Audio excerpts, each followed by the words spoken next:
तर मुंबईतील मनसे नेते संतोष धुरी यांनी भाजपात प्रवेश केल्यानंतर त्यांच्यावर मनसेने हल्लाबोल केलाय। मारुती दळवींनी गंभीर आरोप करत धुरींवर निशाणा साधलाय। पाहूया। तोडपाणीचा बादशाह म्हणून त्याला ओळखलं जायचं, जे दाबण्याचं दादागिरी करायचा वरली विधानसभेमध्ये ह्याला पण विचारतं संतोष धुरीला। राजसाहेबांनी स्पर्श केला म्हणून 200 मतांनी आलेला माणूस गाठला फटका कुत्र त्याच्या घरातली तरी मतं मिळतील काय कार्य केलेलं संतोष धुरीनी? तुमची त्याचा चेहरा पाहिला ना, हा तिथे काय बीजेपी राहणार आहे तिथे? हा गद्दार होता, गद्दार। मनसेला रामराम करून संतोष धुरी भाजपात गेल्यानंतर वरळीतल्या मनसैनिकांनी धुरींवर हल्लाबोल केलाय। संतोष धुरींची ओळख तोडपाणीचा बादशाह आणि निष्ठावंतांना डावलणाऱ्यांची होती, अशी टीका मनसेच्या मारुती दळवींनी केली। पूर्ण आमचा पक्ष साहेबांनी सरेंडर केलाय त्यांना। ज्या सीट दिलेल्या आहेत त्या सीट तुम्ही जर बघितल्या तर त्यातल्या 7 ते 8 सीट येतील की नाही शंका आहे। 10 मध्ये हरले साहेब। नाही, संतोष धुरीला आम्ही तर मानतच नव्हतो। लादला गेलेला होता, ऐकला सेटिंगने आलेला विभागाध्यक्ष होता। कार्य काय होतं? कोण गेलं संतोष धुरी बरोबर? कोण ओळखतं संतोष धुरीला?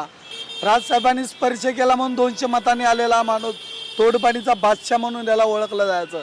नियतीचा खेळ अजब आहे। तो मला पक्षातून घालवायला बघा, तो पक्ष सोडून गेला। या नियतीचा खेळ आहे, नियतीचा खेळ आहे। ह्याला काहीतरी चिरीमिरी आणून देण्यासाठी हे करायचं आणि ह्याचं ना ऐकलं की त्याच्यावरती कुरकुडी करायची आणि त्याला लांब सारायचा। 15-20 दिवसापूर्वी राजसाहेबांना सांगितलं होतं, साहेब हा तुम्हाला सोडून जाण्यासाठी माझ्यावरती हा सगळं हे करतोय, प्रत्येक वेळी कट करत असायचा।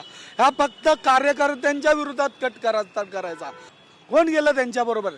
असंख्य मराठी माणूस आज राजसाहेबांबरोबर आहे। गाठला फटका कोण विचारतं संतोष धुरीला? कुत्र त्याच्या घरातली तरी मतं मिळतील काय? हे सगळे महाराष्ट्र सैनिक शिवसैनिक कामाला लागले। प्रचंड मोठा विजय होणार आहे आमचा।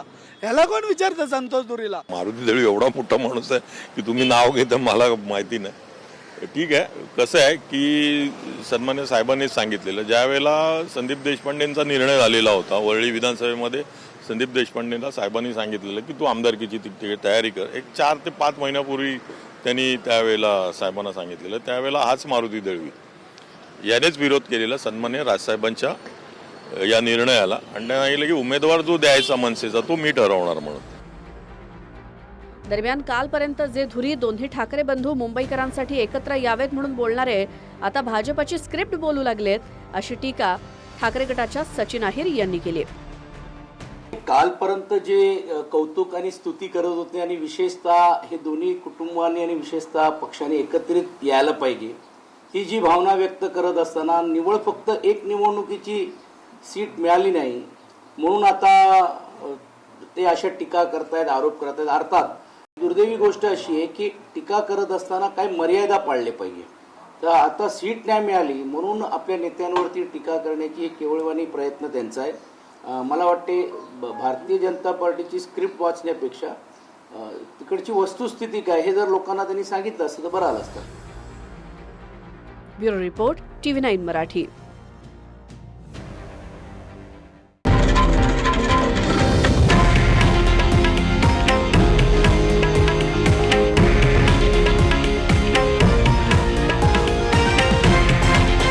हे आहे देशातील नंबर 1 न्यूज नेटवर्क आणि आपण पाहत आहात TV9 मराठी, एकमेव।